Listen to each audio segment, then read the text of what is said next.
السلام علیکم۔ اکثر ہم سنتے ہیں کہ اپنے پیشن کو پروفیشن بنا لو، اور ہم یہ بھی سنتے ہیں کہ جس کا شوق اس کے پروفیشن میں کنورٹ ہو گیا وہ بڑا خوش نصیب ہے۔ غالب صاحب نے کہا تھا یہ۔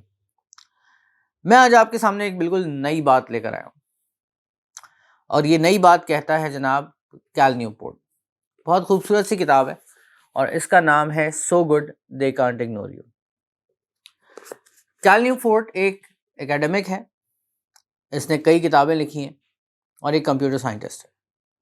اور اس کی ساری ہی کتابیں بہت زبردست ہیں۔ تو اس کی ایک تھیوری ہے، اور تھیوری بڑی مزیدار ہے۔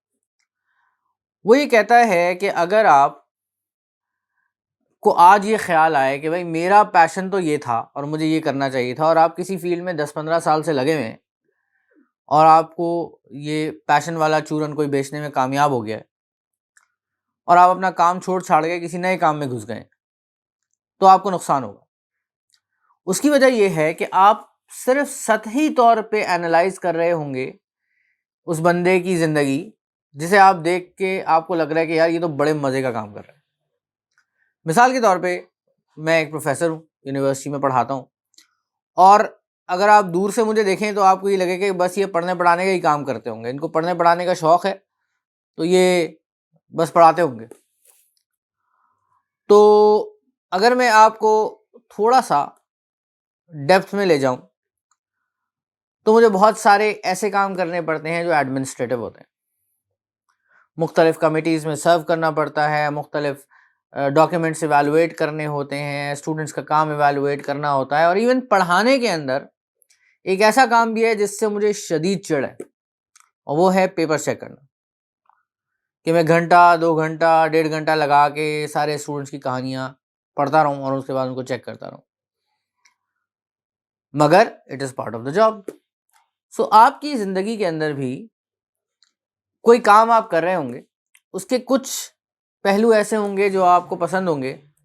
اور کچھ پہلو ایسے ہوں گے جو آپ کو کوئی خاص پسند نہیں ہوں گے۔ سو بہترین طریقہ یہ ہوتا ہے کہ جو پہلو آپ کو پسند ہیں آپ ان کے اوپر فوکس کرنا شروع کر دیں،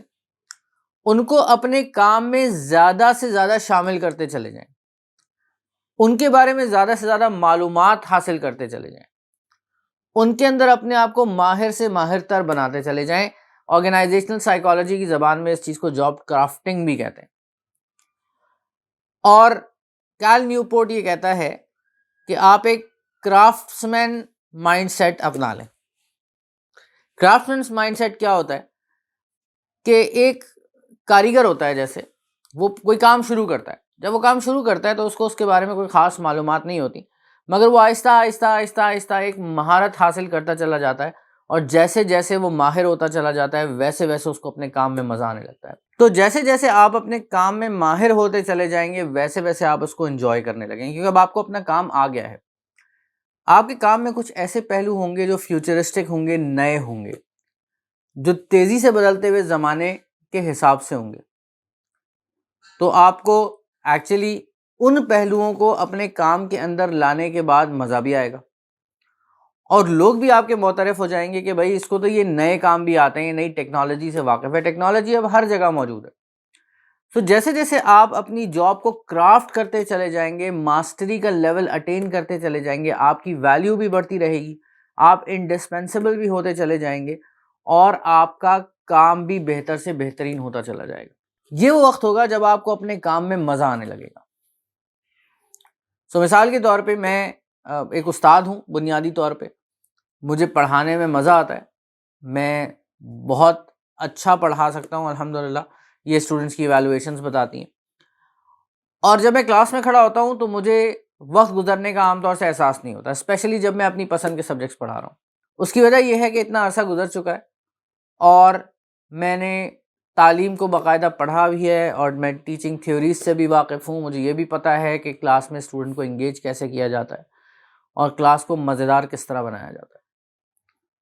سو آپ بھی جب اس لیول پہ پہنچیں گے تو آپ کو مزہ آنے لگے گا، کیونکہ آپ کے ہاتھ میں مہارت ہوگی۔ اچھا، مجھے لکھنے میں بھی مزہ آتا ہے، سو اگر میں سوچوں کہ چلو یار چھوڑو یہ پڑھانے میں کیا رکھا ہے، میں لکھ لیتا ہوں، اور میں لکھنا شروع کر دوں تو کیا ہوگا کہ میں اب وہ کام بالکل تقریباً صفر سے شروع کر رہا ہوں گا جس پہ لوگ 10-15 سال مجھ سے آگے پہنچے ہوئے ہوں گے، جو ماہر لکھاری ہیں، جو بہت عرصے سے لکھ رہے ہیں، ان کی ایک ویلیو ہے، ان کی پبلشر سے جان پہچان ہے، ان کی مارکیٹنگ ٹیم اچھی ہے، تو مجھے وہاں تک پہنچنے میں مزید 15 سال لگ جائیں گے. سو میں اپنے اس 10-15 سال کے سفر کو کھوٹا کر کے اگر ایک نئے سفر میں چل پڑوں تو میرے لیے بڑا نقصان دہ ہے. آپ اس سچویشن کو اپنے اوپر رکھ کر سوچ سکتے ہیں. دوسری چیز یہ کہ اگر میں آج یہاں کھڑے ہو کے سوچوں کہ یار میری فیلڈ کے اندر نئی نئی چیزیں کون کون سی آ رہی اور میں ان میں مہارت حاصل کرتا چلا جاؤں، میں ان کے بارے میں سیکھتا چلا جاؤں، تو ان دا نیکسٹ 5-10 ایئرس میں ایسی پوزیشن پہ ہوں گا جہاں پہ میرا مقابلہ کرنا بڑا مشکل ہوگا، کیونکہ میں ان پرانی چیزوں کو بھی جانتا ہوں گا جو میری فیلڈ میں موجود ہیں، اور وہ نئی نالج بھی بلڈ کر چکا ہوں گا جو کہ اس وقت بہت سارے لوگوں کے پاس نہیں ہے اور اس وقت بھی نہیں ہوگی، بیکاز میں ایک ڈائریکشن کے ساتھ چل رہا ہوں گا. میں اپنی جاب کو اسپیسیفائی کرتا چلا جا رہا ہوں گا، میں اس کے اندر ماہر ہوتا چلا جا رہا ہوں گا. امید ہے کہ آپ کو یہ سمجھ آ گئی ہوگی بات کہ پیشن کے پیچھے جانے سے بہتر ہے کہ آپ اپنے پروفیشن کے اندر اپنا پیشن تلاش کریں، بجائے اس کے کہ آپ اپنا سارا کام چھوڑ کے سوچیں کہ یار میرا پیشن تو فلاں ہے اور میں اب وہ کام شروع کر دیتا ہوں. اور اکثر ایسا ہوتا ہے کہ کچھ عرصے میں بندہ بور ہو جاتا ہے، پھر وہ ایک نیا کام شروع کرتا ہے، پھر کچھ عرصے بعد پھر ایک نیا کام شروع کرتا ہے، اور اسی طرح گول گول گھومتا رہ جاتا ہے اور کہیں بھی نہیں پہنچ پاتا. اس کے ساتھ ہی مجھے اجازت دیں، میں اس کوشش میں لگا ہوا ہوں کہ میں کہیں پہنچ جاؤں. امید ہے کہ آپ بھی کوشش کریں گے کہ آپ بھی کہیں پہنچ جائیں. انشاءاللہ پھر ملاقات ہوتی ہے کیریئر 101 کے ساتھ. السلام علیکم.